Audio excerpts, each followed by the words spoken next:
This is your Frontier opening bell for Thursday, the 22nd of June. The markets very quickly, just a rundown of some of the markets that we cover on a daily basis across Frontier. Africa, the Nigerian market up by 0.36% on Wednesday. That was a very big jump if you consider how Dangote Cement, Boa Cement, including Stanbic IBTC, rallied the market on the back of that latest Fitch ratings upgrade and the stable outlook, which was given to Stanbic IBTC Holdings, which is the parent company of Stanbic IBTC Bank in Nigeria, a financial services supermarket. The stock went up very strongly, around 4% on Wednesday. So the market was more on the upside. The downside was a little bit moderated when we saw Geregu Power PLC, the only energy producing company listed on the Nigerian exchange, down by about 5.5%. The BRVM went up by just 2 basis points, and the composite, the Egyptian stock market, nosedived very sharply, 1.2%, while the Nairobi stock market continued on that new trajectory to the upside, 1.5%, strongly above the 100 level, 105.29.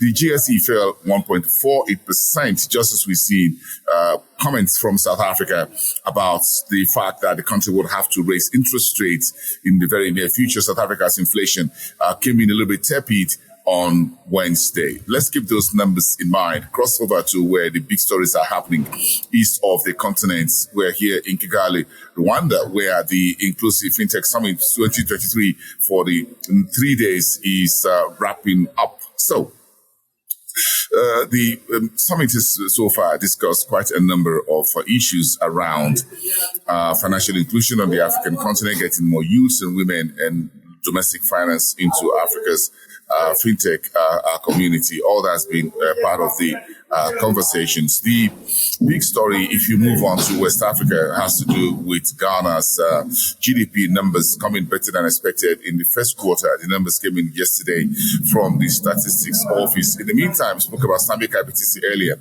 while Nigeria's Lagos state government has floated the first ever subnational Rice Futures Contract, 30 billion, Series 1, on the Lagos Commodities and Futures Exchange. In the meantime, Cote d'Ivoire assesses raised about 55 billion CFA from the West Africa Monetary Union financial markets.